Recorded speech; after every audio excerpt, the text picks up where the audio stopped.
Okey, assalamualaikum sahabat Sani. Ni tebu yang saya buat tanam dulu dah dipecerah balik dah. Sebab di sini dah hujan. Saya nak tanam cabai sikit sahabat kat sini. Kat sini nak tanam cabai. Kat sini banyak lagi sahabat, luas. Paku merah banyak sahabat. Hari tu yang hutan hari tu memang banyak paku merah kat sini. Kawasan ni berair, mungkin tak selesai nak tanam cabai sahabat. Kalau ada sahabat boleh komen minta pendapat selesai tak tanah ni tanam cabai. Kat kawasan bawah ni, atas ni tak apa yang kering. Ni saya dah mula cuba 3 pokok dulu kat sini. Nampak naik. Ni pun dah cuba. Nampak dia dah pulih anak baru ni. Saya dulu yang kuning ni daun lama, yang ni yang baru lah. Macam mana sahabat? Cuba komen tengok, boleh tak? Aku nak putih dah.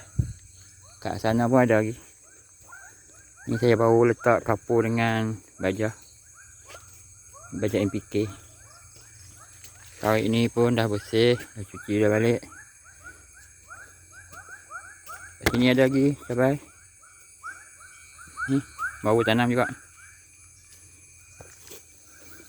Nampak macam naik juga.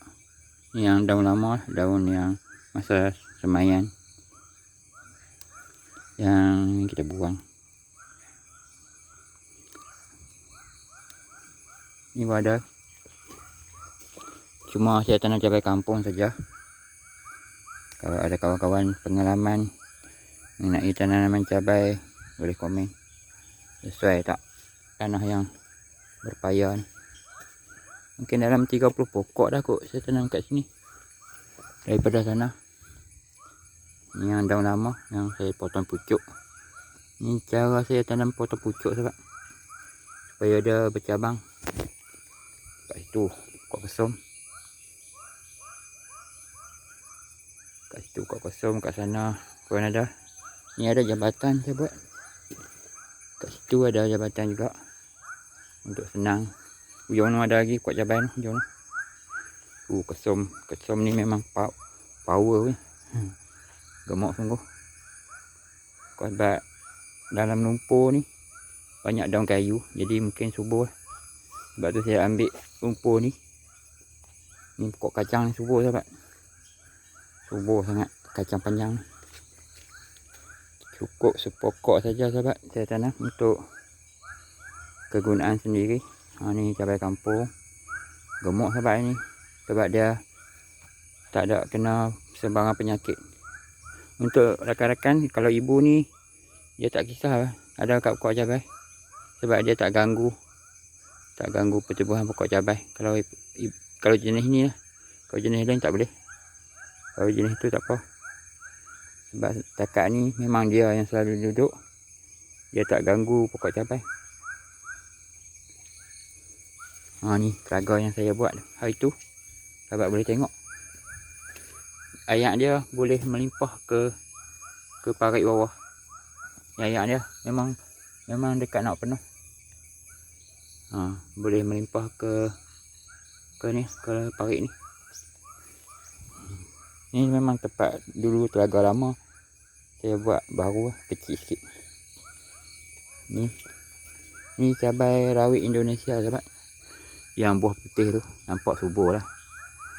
Baru nak keluar bunga. Kat hujung sana ada saya tanam satu.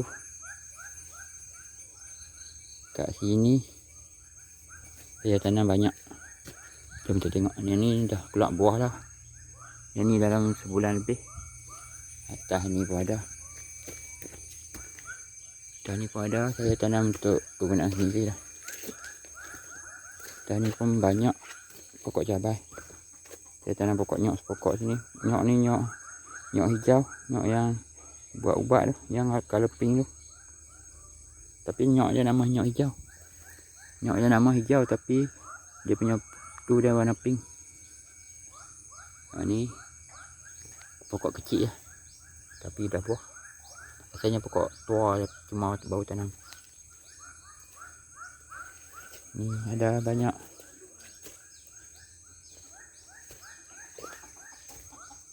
Tu ayam hutan.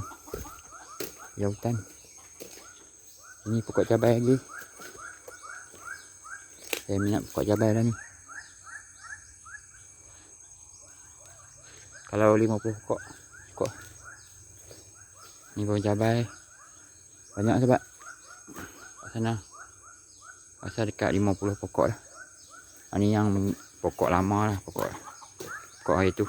Mungkin ada rakan yang tak pernah tengok lagi video saya. Tolonglah like sikit. Ni pokok cabai dah buah. Ni pokok reh. Pokok ni dah 3 tahun. Pokok ni dah 3 tahun. Mungkin rakan-rakan lain yang tak pernah tengok tu boleh tahu sebab sikit lah. Pertama kali jumpa video saya. Ni pokok cabai. Siapa nak tanam cabai ni, memang jadi. Memang buah dia menjadi meriah. Mantap cabai. Cabai ni, tengok. Cabai ni memang meriah. Ada sepokok cukup sebab ni beli benih jenis ni sebab. Kat sana pun ada lagi 3 pokok. Keseluruhan rasanya 50 pokok lebih lah. Ni meriah sebab. Malam-malam memang nampak putih buah dah. Tuh, nampak. Okey sebab. Tanam semua pokok cabai.